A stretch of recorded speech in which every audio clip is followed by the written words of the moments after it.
I would like to introduce them. We have Norman Turrell. He is the Director of Business Development with Qualcomm Labs for LTE Broadcast, or the Director of Technical Marketing. Then we have Jack Arkey. He's a principal member of technical staff and product development from Verizon Wireless. We have Mr. Kerry Travilla, Senior Director of Technology in Mobi TV. And we have Mr. Theodore May, who is a Senior Vice President of Strategy and Business Development. Before we start our discussion, I would like to say that what this is all about is that what we see is that consumers are more or less today carrying their entertainment in their pocket. The viewing habits are evolving, and anything less than not having your favorite content anytime, at any place, is not acceptable. This is posing a challenge both for the consumers in terms of the abundance of content, but it's also posing the challenge for the carriers and everybody involved in the chain of content delivery. So what we are going to explore today is the evolution of LTE, evolution of wireless, what LTE networks are capable of, and what does it mean for video delivery. I think we can start perhaps with a more detailed introduction of panelists, and then we can go into the debate. So Norman, would you please start with the introductions? Very good. As Vera said, my name is Norman Turrell. I'm from Qualcomm Labs. We're an internal technology and business incubation group within Qualcomm. And our role is really to take some of the emerging technologies and help them find a path to market, both from a technical perspective in terms of taking the technology that that last 5% to commercialization, but also helping to build the ecosystem around some of these emerging technologies. And one of the technologies that we've been focusing on in the group over the last 2 years or so has been technology we called LTE Broadcast or LTE Multicast. This is a multicast technology that's available within the context of LTE, and we think is going to be very important to the delivery of video and other types of digital content to mobile devices in a very efficient manner. So that's the part that I would like to focus on sort of in today's discussion in terms of looking at and exploring the evolving ecosystem around that technology. Hi, my name is Jack Arkey, working in product development for Verizon Wireless, and I've been working on the LTE multicast solution for several years now.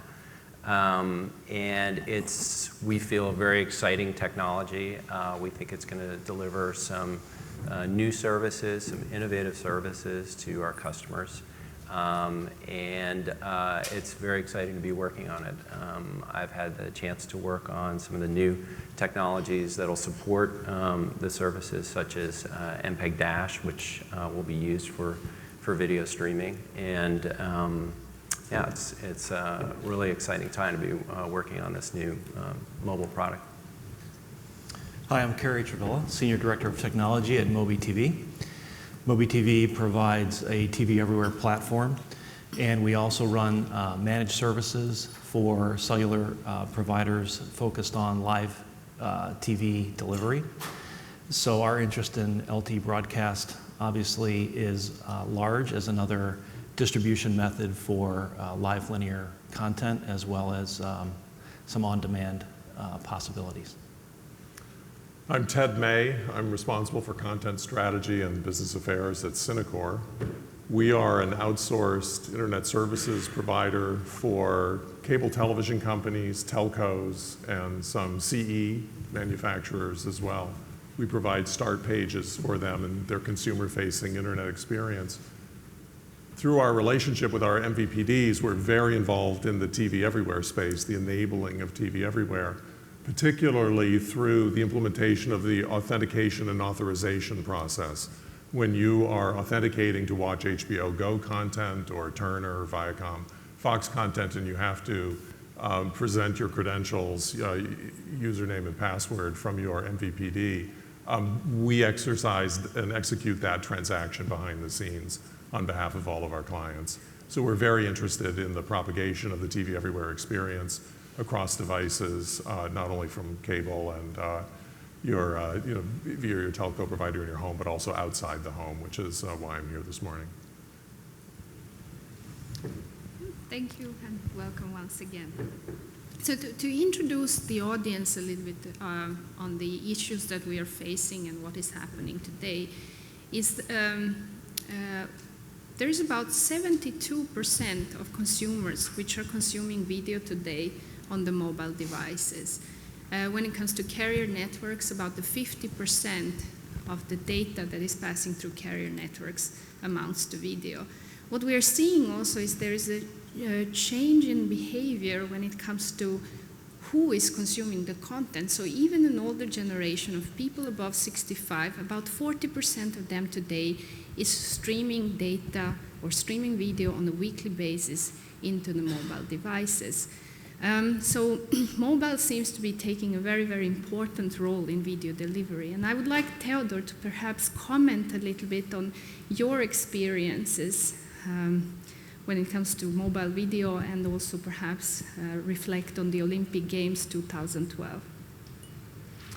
So we've authenticated users for access to the Olympics. Last three, I think, Olympics. We're working in partnership with NBC and on behalf of all of our clients. We have about 45 different MVPDs that we work with and represent in this capacity.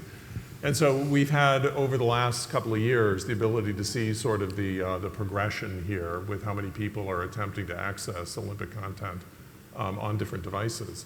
And I think in the last go-around, the last Olympics, it was about 10 million devices in total that we authenticated for to allow people to access the content. That was up probably about 50%, or I should say up 100%, about a doubling of devices.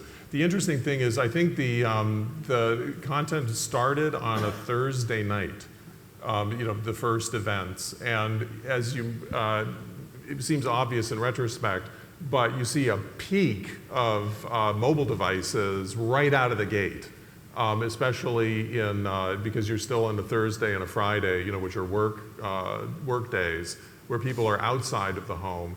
And then it gradually balances and then shifts, as you head into the weekend, toward the either PC in the home or they're watching television in the home. And I think as the as people sort of get into it, and the events that they're interested in, get slotted into more prime time viewing access. It migrates into the home. Same thing with we've done this with March Madness as well. Same type of phenomenon. Depending upon when the events kick off, you see a spike of wherever people are. They just want to see what's going on quickly, and then as they get access into the home and settle into the home more, they see they shift devices and start watching on the television set. So I think right now the mobile device is playing what I would call a convenience factor rather than the destination. It's not the preferred destination for a lot of the video watching, but it is it offers a really serious convenience proposition where wherever people are, they can access and they will access, if they have that available to them. I think, at least according to some studies, there will be about 60% of the world's population covered in LTE by 2018. I think today, US is already fully covered by LTE, Korea is also fully covered, and other countries are picking up. So Carrie, I would perhaps like to ask you to comment a little bit about what is your view on the video consumption and what carriers, what is the carrier role in this video consumption in the future? How do you think it will evolve on the mobiles, and what are the main challenges that we could expect? Sure. Well, having a long and rich history of delivering video to mobile phones, even in the days when it started at 1 to 5 frames a second, we definitely saw that people are interested in watching video on their phone, even under those kind of conditions. With the networks, with the devices, and with encoding technologies improving over the years, that desire has only grown. It will only grow into the future. And I think for operators, they have to look at how do they manage that data over their network efficiently. And obviously, LTE broadcast is a great answer for a large part of that. There's always a constant sort of dichotomy where carriers want to offer video services, but to their network engineers, it's not always the most exciting proposition because of what it means from a capacity standpoint. So we look at Wi-Fi offloading capability and different techniques like that to help them manage the large amount of data. But it's going to be a problem that has to be addressed well into the future. This demand for video on mobile phones, as the screen sizes expand, the networks get better, it will never stop.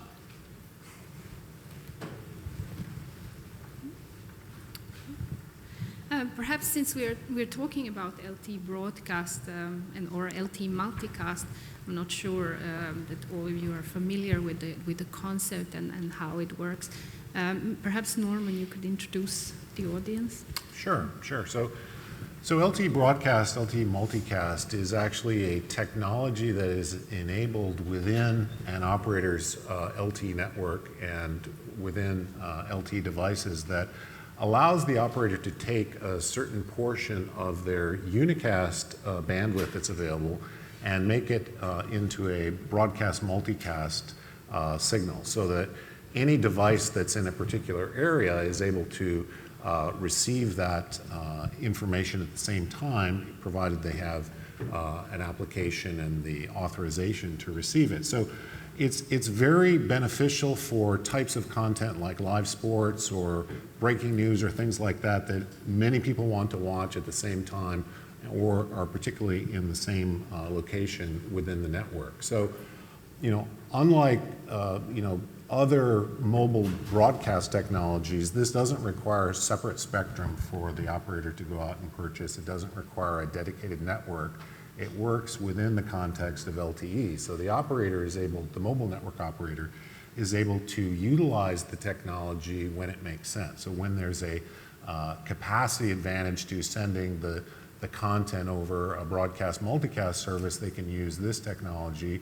If it's sort of longer tail content, they can continue to stream video over unicast as they do today. And from a technology perspective, this capability has been widely demonstrated. I think last year at Mobile World Congress, Qualcomm and Ericsson did the first end-to-end demo of LTE broadcast streaming services and file delivery services at Mobile World Congress. And so it is important to keep in mind that it is an end-to-end service. So you do require that the capability be deployed in the LTE network itself, and there's also some components on the device itself that need to be LTE broadcast or LTE multicast capable as well. But we think, and one of the reasons that Qualcomm has been focused on this technology is we do see it as being an essential component of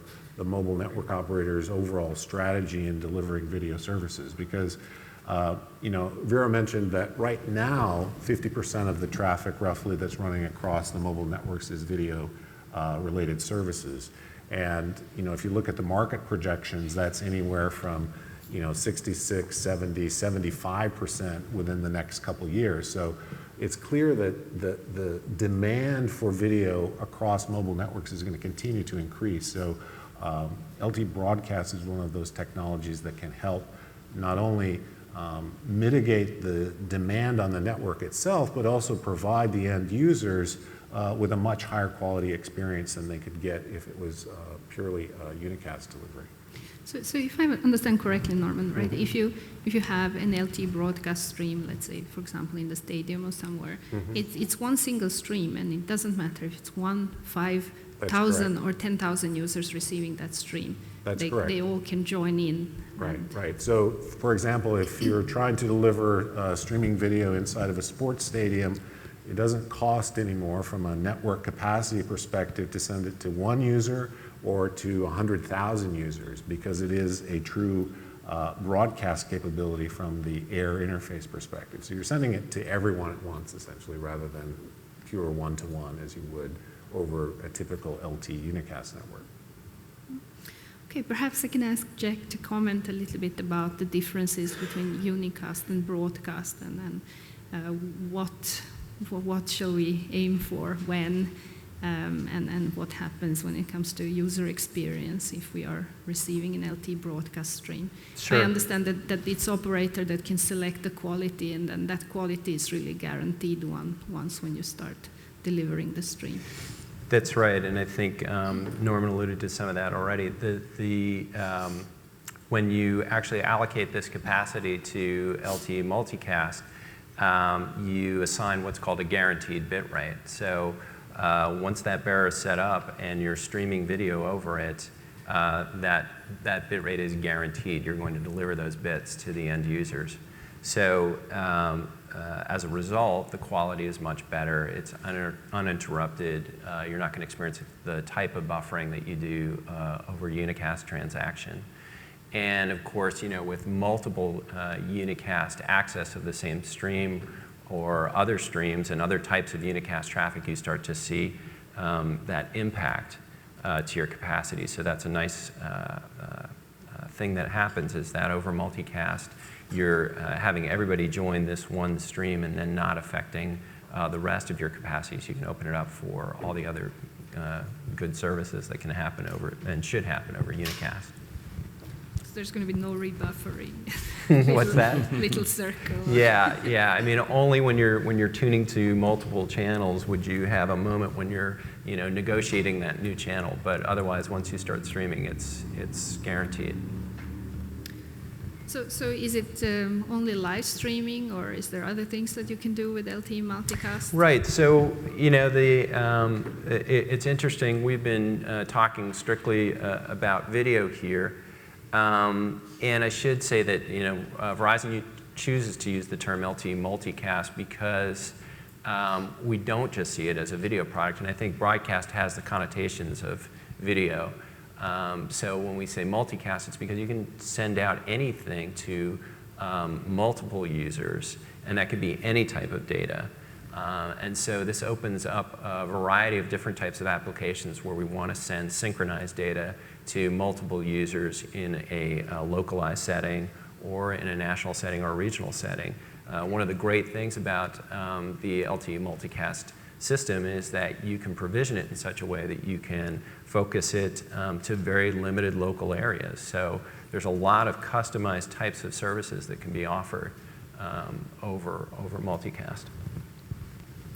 So I understand you can do device upgrades as well using That's LTE certainly multicast. one area that could be done. Instead of everyone having to call into the network to get their OS firmware upgrades, you could send that out over multicast and have multiple customers or users be taking in that upgrade overnight, say in a type of trickle-down type of cast where it's going over a low bitrate bearer, but is on your device by the morning. So a lot of opportunities there.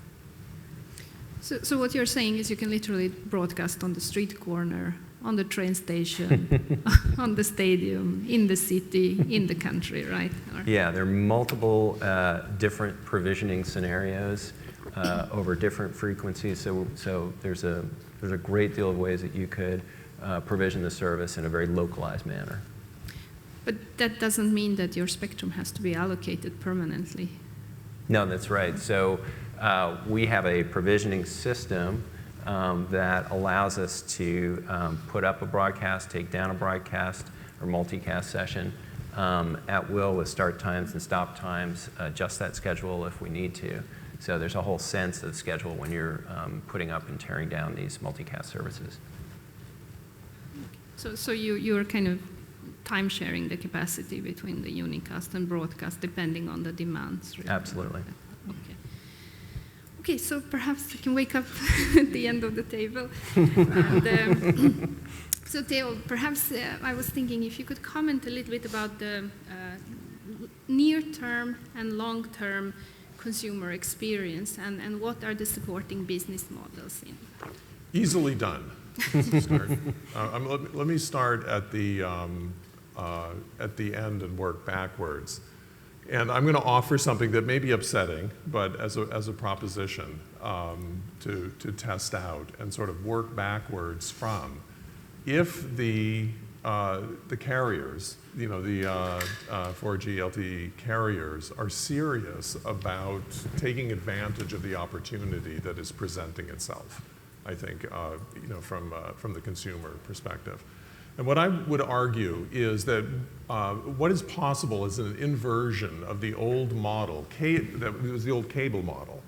Cable basically subsidized the development of the content side of the business as it grew up, meaning they needed channels to fill out the capacity to make a more robust offering for cable. And so we're actively involved in creating cable networks or heavily subsidizing the development of the content. In the wireless world and the wireless internet world, we find a situation where there is a superabundance of content already there. And what really needs to happen is exactly the opposite, that the content providers need to help to subsidize the connectivity side of the business, to help underwrite the cost of connectivity. Because the biggest challenge that we're going to face from a business side, from a consumer business side, is our bandwidth caps, the limitations that you place on people and frustrating people's interest, desire, and willingness to consume video content on these devices.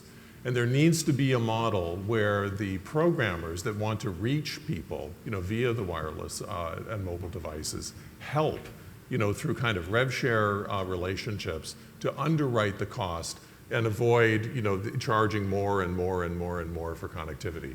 Somewhere between the content side of the business through tiering, packaging, the aggressive marketing of programming, that's available for people to watch to help keep the cost of connectivity low, because the cost of connectivity should be low at the end of the day. And the value should be on the device that you choose and on the content that you consume, that you choose to consume. So put that, just put a pin in that for a moment. In the near term, like I said, I think it is, largely a convenience proposition on the phone. On the tablet side, it was really an extension of the TV Everywhere experience. The definition of TV Everywhere has been changing almost daily, in terms of the definition. Originally it was on your PC, then it's also on your tablet, it's in your home, it's all on demand. Now, no, it's streaming, and increasingly now it's going to be streaming outside of the home as well. So that is just, the boundaries or the definition of that is just, expanding rapidly. And I think that will continue to happen. In the longer term, it's that tension that's going to develop. And this is, again, I swore I wouldn't do personal anecdotes, but you're compelled to do it. In the 20-something, age group right now, there was a time when the question that you used to ask, the hypothetical question that you used to ask was, if you were stranded on a desert island, which books would you choose to have with you? If you could pick 5 books to have with you, or if you could pick 5 record albums, to have with you, which ones would you want to have? That changed to, people would answer the question. That changed to, if I was stranded on a desert island, what device would I like to have with me? It was a television set. Everybody would, if I'm going to be stranded for, undeterminate amount of time, I want to have a TV with me. I was at AOL for a time and was there when the answer to that question changed from, I don't want a television set with me, I want my computer with me. I want to have internet access with my computer. That has changed now to, if I'm stranded on a desert island and I'm a 20-something, I want my smartphone with me. I would gladly forego television set, I would gladly forego computer, but don't take my smartphone away from me. That is the device of choice. In a challenging economy, when you have limited resources to spend, I think everybody in this room, we live in a bit of a bubble, that we have resources to spend on this kind of technology. For 20-somethings who are struggling to find work, and if they're forced to make a decision between spending $100 on cable television and $100 on a wireless, data plan, they're going to spend it on the latter. They're going to make the choice for the latter. And that means if they're doing without the one, they're going to find solutions, and they're going to look for solutions to get the most value out of that $100 that they are spending. They're going to find the most workarounds. They're going to find the most, ways to leverage the assets that they have. And so that is the market. That's the opportunity. That's the developing market that we have to find solutions for. And they will pay money for content. They will pay money for access. They will pay money for a higher end device, given the 99-cent phone versus the $99 phone. They'll find a way to buy the $99 phone. And so somewhere in that mix, we have to come up with a value proposition for them that isn't just convenience, but that becomes then their destination, their device, and their plan of choice that leverages the kinds of packaging, tiering, a la carte purchasing, streaming bundles, as well as VOD. And it's a huge opportunity, and the future looks bright. Jack, do you have any comments on? Well, I love the idea that content providers will Pay for transport. pay for transport. Yeah. Well, it's more marketing, right? Mm-hmm. It's fighting their way out of the noise of the millions of content opportunities or content choices out there, and fighting your way to the top. Right. And contributing, call it co-op marketing dollars, call it whatever you want, but making a contribution to get to the top of the heap, to get access to the user and the eyeballs. Right. I think Verizon wants to make these application APIs that are going to enable multicast available to developers. They're the ones that are going to innovate and find the unusual and ways to make use of this service. So. It's going to be really interesting to see what content providers can come up with. We're going to set the table for them and provide the service, and we think there's a lot of opportunity there for new business models, for innovation, and really to drive the mobile industry forward. Yeah. One follow-on comment, if I can, is when you look at the successful apps, that have been adopted, those that are in the top 10% are ones that have allocated some money for marketing. Mm-hmm. And those that just build the app and put it out there and hope that it will magically be bitten by the social network are ones that don't do as well as those that allocate some amount for marketing. And that's what you want to tap into, is how can I get some of those marketing and promotion dollars. That's right. Hey, Carrie, your company has an experience with the TV Everywhere solution. So what I would ask you to comment perhaps is, on the back-end side, what is the logic required to service discovery, to content packaging, to advertising, and so what does it take to incorporate the LTE multicast into the carrier solution? Sure. Let me address the first part of that question. I think for a very good user experience on TV Everywhere, it requires a consistent backend where you have access to know what everybody's device is, what everybody's session is doing, so you can do those play, pause, resume on any device that people have come to expect. If I'm interrupted midway through a show, I want to be able to resume that somewhere else. So it requires a powerful, back-end platform that can deliver that, because the device that I pick up the next time may not be the same. So I have to comprehend different video formats, different streaming formats, different content protection schemes. So you sort of have to become powerful and Switzerland, all at the same time to do that. For multicast, what I see, it's been touched on, I think, by Jack a little bit, in that unicast versus broadcast. The broadcast can actually, you even said it, right? No more buffering, right? Put a big circle through the buffering picture, because everybody's experienced that, and everybody hates it, right? It's like the worst possible event. Right at that moment when you want to see the touchdown, you get the little circle. Going to broadcast can deliver a much better user experience, and even though we've spent years optimizing the adaptive streaming delivery, broadcast is beautiful because it's a set rate, typically at a very great experience for the device that it's targeted to. So utilizing broadcast technology to deliver a better user experience helps the overall idea of TV everywhere, because what you want to drive is desire, right? I want to watch it on my phone because I'm getting as good an experience there as I am in another place. Okay, and what about the device side? Perhaps Jack and Norman can tell us a little bit what is required.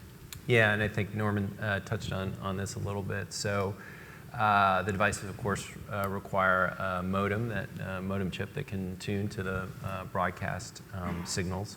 One of the really interesting things about when a device is consuming a multicast signal is that it's actually in what's described as idle mode. It doesn't actually need to be doing anything else on the network. It could be just listening to the broadcast signal, which is fascinating. And so many devices can connect to the same single frequency network as it's described, which can be a series of cell towers that are all amplifying this multicast signal.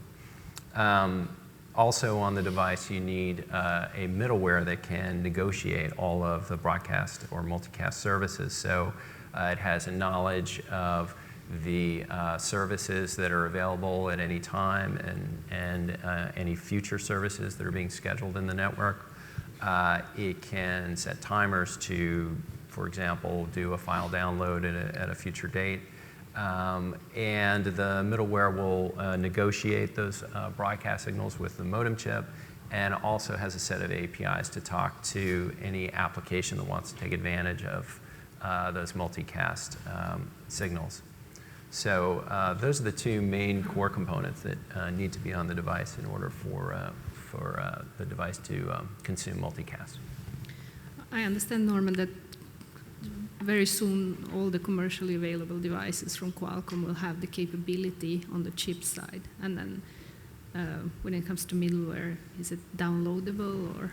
Well, so from the Qualcomm side, what we produce is we produce the silicon that goes into the commercial OEM devices. So we work with, all of the handset manufacturers to actually launch those devices. But from a chipset perspective, we initially rolled out this capability in our Snapdragon 8974 chipset. And as I said previously, since this is such an integral part of LTE and the LTE standard, sort of the intention is just to roll it across all of the LTE chipset families that we produce at Qualcomm, so that it's just something that becomes a feature of the device, and then these middleware and other software components could be downloaded once that device has been fielded. So it is something that will reach sort of a mass market adoption in terms of the capability of handsets within the next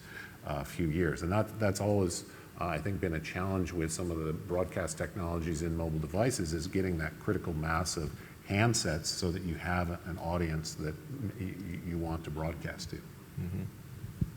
And I guess the operators weren't exactly rushing to put the second chipset for DVB-T or something. that was also a challenge as well. So just to be clear, with the LTE broadcast capability, it's using the exact same chipset that's there already for LTE unicast. It's using the same antenna So there's really nothing additional from a hardware perspective that needs to go into the handset. So it becomes very cost effective from a device perspective. I mean, that being said, there is a trade-off between the unicast capacity and the broadcast multicast capability in the network. So we don't necessarily see this as going to be that there's going to be, 20 channels of live streaming content 24 hours a day, because first of all, it's limited from a capacity perspective. You could do that, but there's more valuable things you can do with that unicast perspective.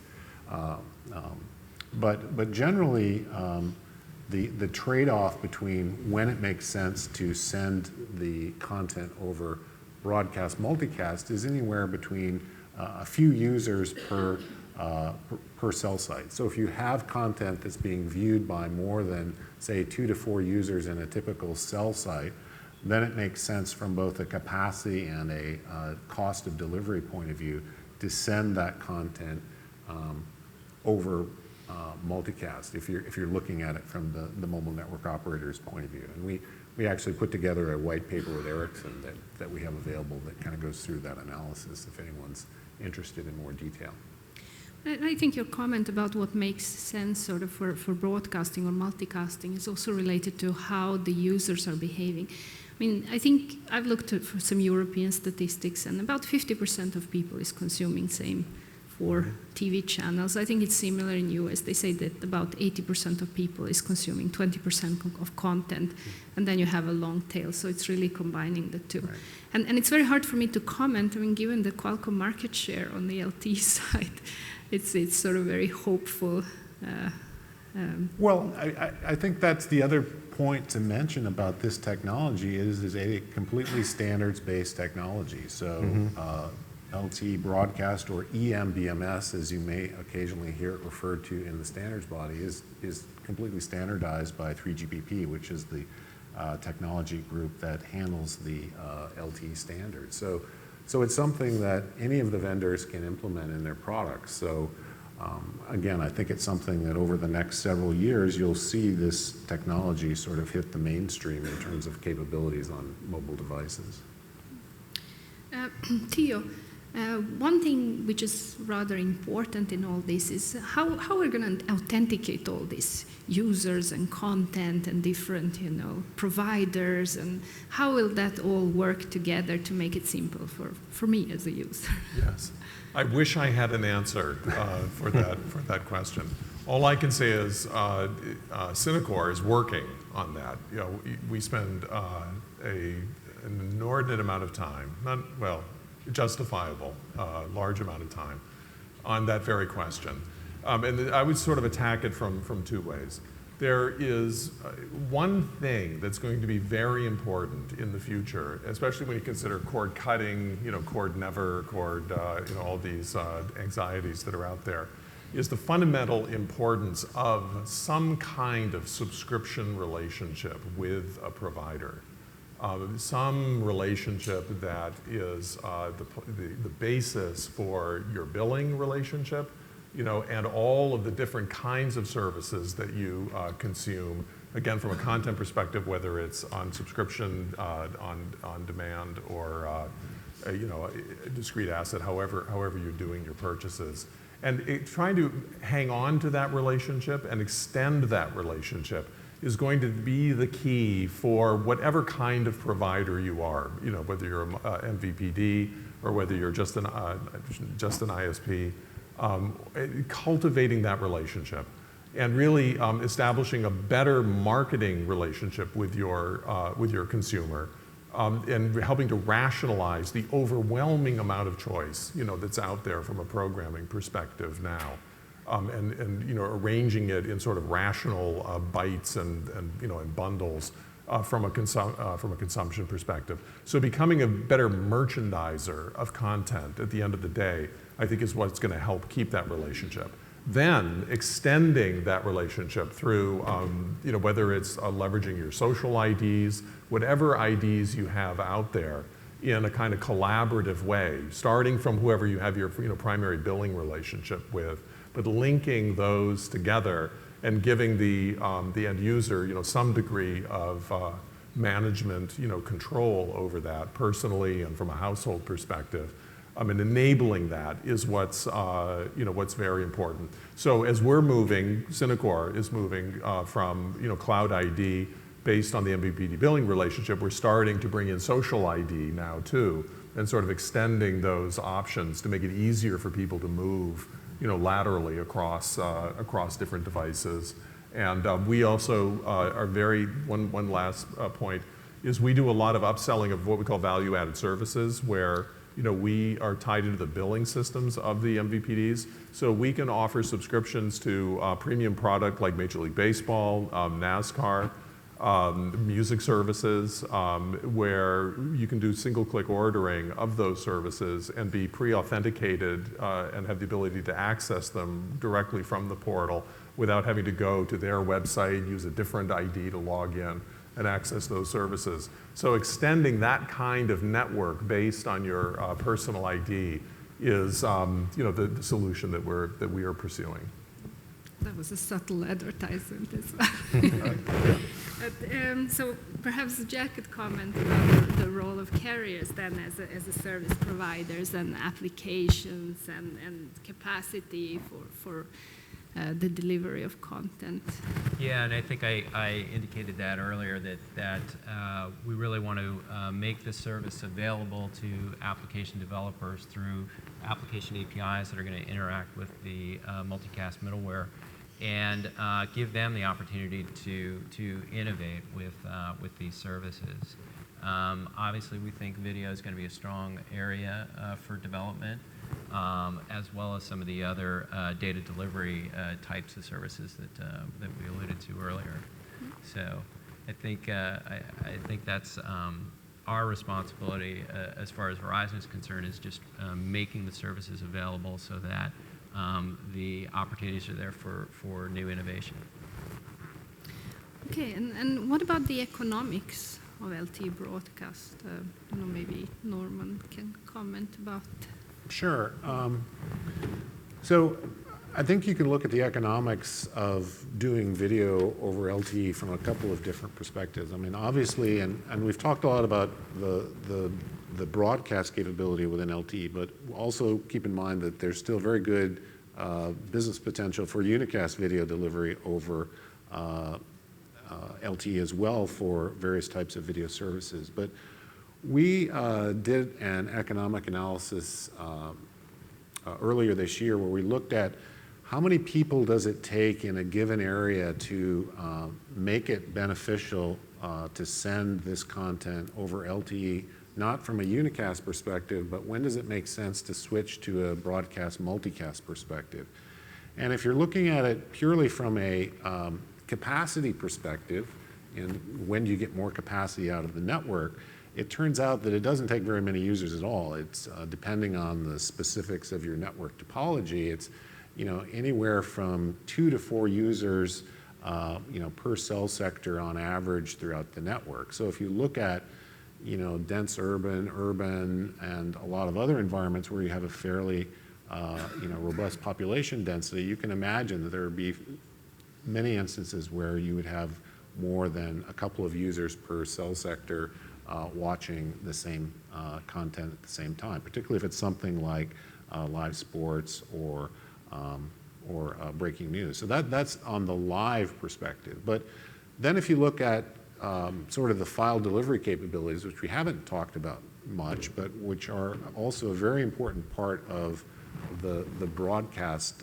realm, is rather than everything needing to be live streamed, you also can send things as a file to the device that the user can consume at any time later on demand. So it can be video content, it could be a digital magazine, some type of other electronic publication, or it could be software that the device needs. Maybe it's an Android OS update, which would certainly be needed by many devices. So when you look at it from a economic perspective in terms of the cost to deploy and how much it costs you to sort of send content over the network on a cost per bit basis, it's actually around 4 to 5 users per cell site for live streaming. Once you've exceeded that, you're increasing your bottom line purely on a cost savings perspective. That's not even looking at any of the revenue side of it. And then from using that same broadcast capability within the network during off-peak hours for some of these file delivery services, once you have that capability deployed, it only takes around 3 to 4 users per cell site to consume the same content to make the broadcast multicast service more economic from the mobile network operator's perspective. So I think one of the key takeaways here is that it's very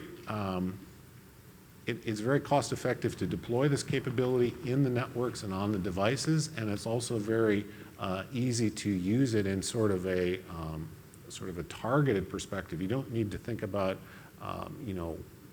nationwide or very broad area services where everything's going to be consumed at the same time. You can look at specific instances where you could target a specific region, a specific city, a specific area within a city for these types of services to really have a positive economic effect.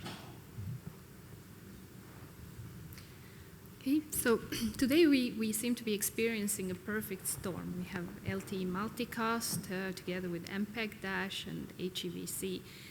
Perhaps, Carrie, you could tell us a little bit about what does it take to get the HEVC out on the market? Sure. I mean, we've seen, video codecs kind of take the market before. 264 is the dominant one today. Typically, it takes years for that to happen because you need interoperability, you need optimization, you need agreement, and so forth. And it's no different with HEVC. That's the conditions that we need today for that to happen. The devices need to be able to do it in an efficient manner. There's battery consumption concerns, processing power, and so forth there. On the encoding side, it's a complicated set of equations to do HEVC. I don't think it's a question of when. I mean, if. It's not if, it's when.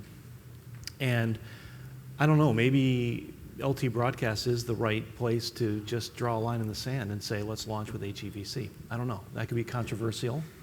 I think a lot of people might not feel that that's the best, most well-planned way to go forward. But, if Moore's law reigns, why not shoot in front of the duck instead of behind the duck? But I understand that the savings are actually very large, that we can save about 50% in terms of bandwidth required to deliver a video stream, which is especially important when it comes to radio. Yeah, and I mean, that's definitely the number that's out there is 50%. I mean, I think it is more efficient at larger sizes, and we're talking about mobile devices, so 50% may not be what we actually achieve. We did a demonstration a year ago at IBC kind of showing the gains, and I mean, who doesn't want more efficiency? I mean, nobody's going to argue, oh no, I don't want that. I'd rather put more bits on my carrier's network. So again, it's not if, it is when, and it just needs a forcing function, I think. Jack, what about the MPEG-Dash? Sorry? What about MPEG-Dash then? Well, MPEG-Dash was actually written into the eMBMS standard. So MPEG-Dash is what's being used as the video streaming standard protocol. And again, it really helps in the delivery of live video over multicast because of the fact that you can do small segment sizes. You can tune very quickly to other channels as you hop to different channels because of those small segment sizes, low latency, none of the overhead that you see with MPEG-2 transport because you're using, at least in the deployments we've been looking at, we've been looking at the ISO format. So it's a really good mechanism, I think, a good marriage between MPEG-Dash and multicast. So great mechanism for distributing video. So it's the technology of choice then. It is, yeah. Okay, maybe Theo, do you have any comment about the role of Wi-Fi in the delivery of video and content in general? And what is your Well, view on? I think it's all a part of a continuum, of the experience, and that, increasingly, I will certainly look not to be making conscious decisions of now I'm doing this, now I'm doing that, and the effort expended, from managing the multiple devices that I have by virtue of my job, when I enter a new environment and have to, modify the settings for my Android phone, my iPhone, my, iPad, et cetera, is enormously vexing, let's say, if nothing else. And if there's more seamless technology to just do the handoff, for all the different devices as you move from one to the other, that would be the ideal state. But like I was saying before, especially for the technologically capable, they will be on top of that and constantly managing to, what is the lowest cost, what is the most efficient method for me to receive content based on whatever geography I'm in at any given point in time. But not everybody is capable of doing that. And the shock is always the bill, that you get, well, oops, I forgot to turn off background refresh, on this app, and so now I'm, going over. Those are the kinds of problems that we need to find a solution for to keep the consumer on our side.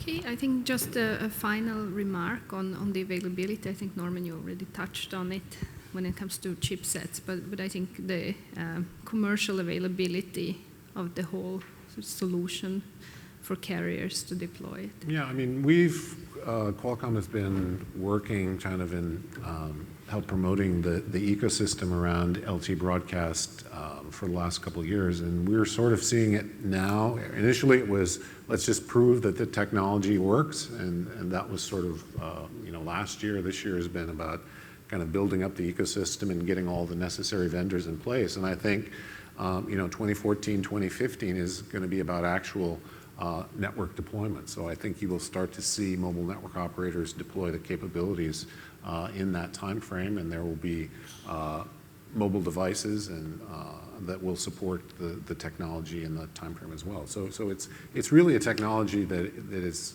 on the verge of coming to market. Okay, we have some minutes left if any questions coming from the audience.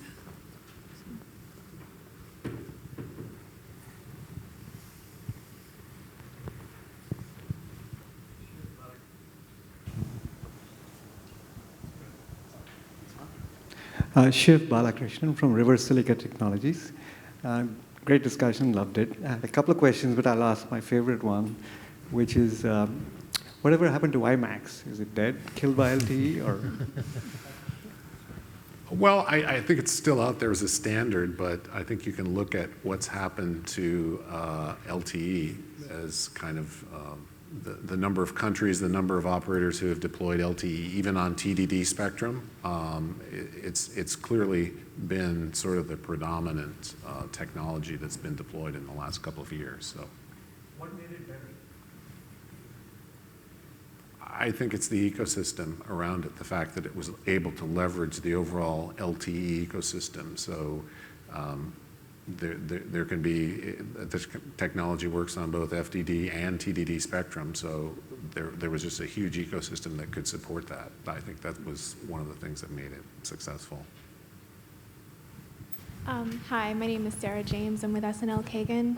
Just as a point of one to quickly clarify, for LTE multicast or broadcast, does that lower the consumer's data usage on their end, or is it just making it more efficient for the operators? And then kind of based on that, in terms of the near-term solutions, in terms of actually encouraging customers or consumers like me to watch more video online so it, I pay higher data fees, is the answer better compression technologies so that I feel like I can watch a movie on Netflix on my phone without absolutely eating up all of my data? Or is it, just pushing me off onto Wi-Fi as much as possible, which doesn't really seem to help you guys?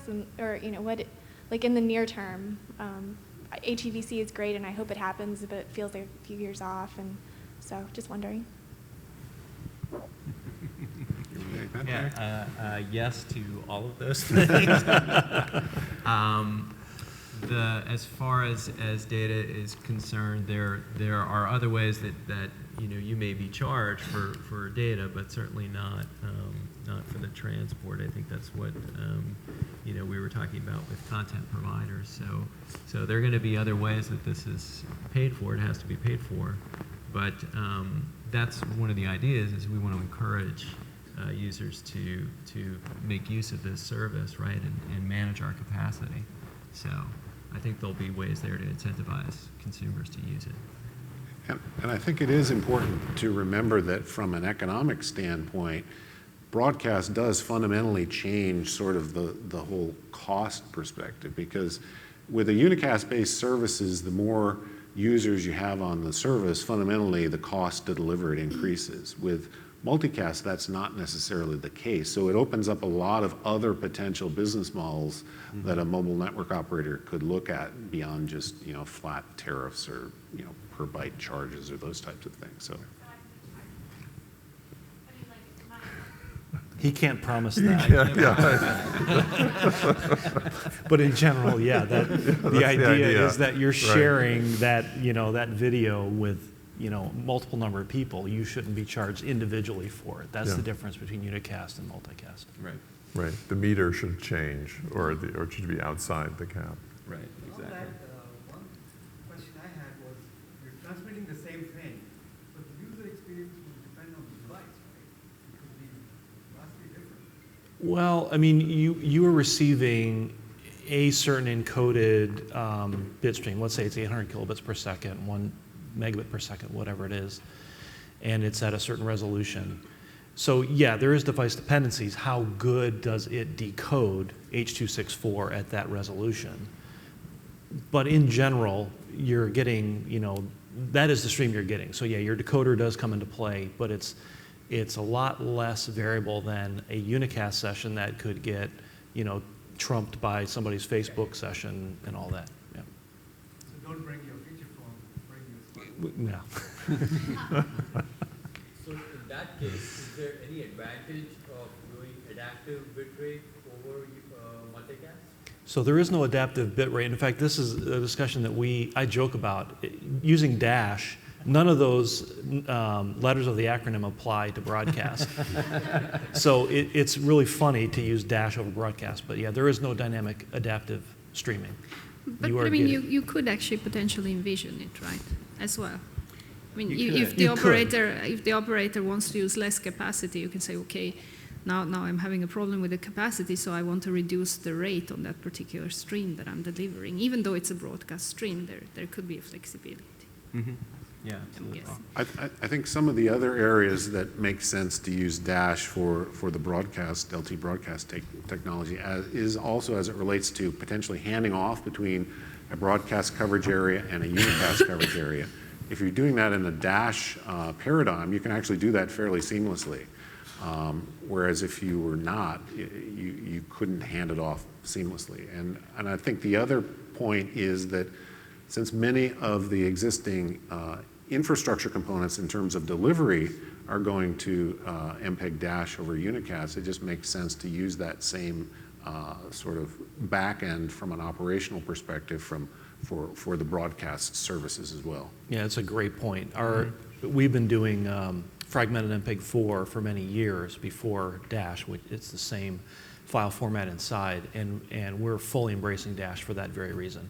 Being able to go unicast to broadcast. I mean, there's timing issues that you have to work out with segment timing and so forth, but having that common back end allows you to do all sorts of nice things with a common storage format, get efficiencies on what you're recording in the cloud, and then delivering either broadcast or unicast. Yeah, and it should be pointed out too that we were talking about HEVC before, and it's really nice that Dash is codec agnostic. So switching out codecs is a much easier exercise over Dash. Okay, I think maybe one last question. Sure. This is Prem Bangole from Gogo. Continuing the same question on adaptive bitrate and stuff. I understand there's no adaptive bitrate, but from the concept of TV everywhere, it's TV anywhere, right? So how do we pause, play, or play back at a later time, with this concept? So the device has the same capabilities as a set-top box. You can store and then play back later. So what's happening on that? And the second question is, this is a mobile device, right? So bottom line is it has to do the same thing as, answer my phone calls or whatever services, by allocating separate channel. I see that in unicast today, you can't do both sometimes. Maybe it's a carrier limitation, I don't know what it is. But we did talk about same infrastructure, like chips being the same, the antenna being the same. So how are we going to address those? I think perhaps I can comment a little bit on when it comes to services themselves, because you still do not have the voice over LTE capability in many carriers' networks. But very soon you will have voice that on LTE, and in parallel you would be able to do the streaming. You wouldn't have to go on CDMA or a 3G network to do something like that.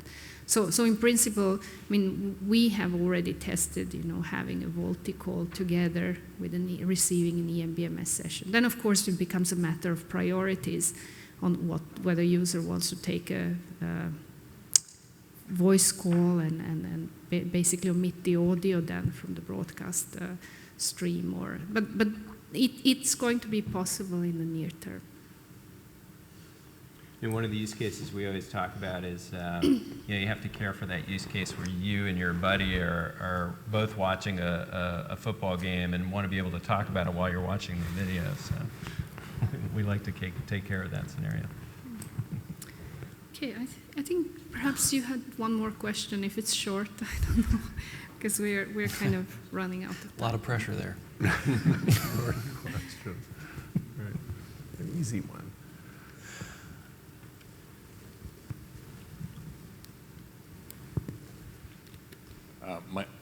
Mike Kreller, Viasat.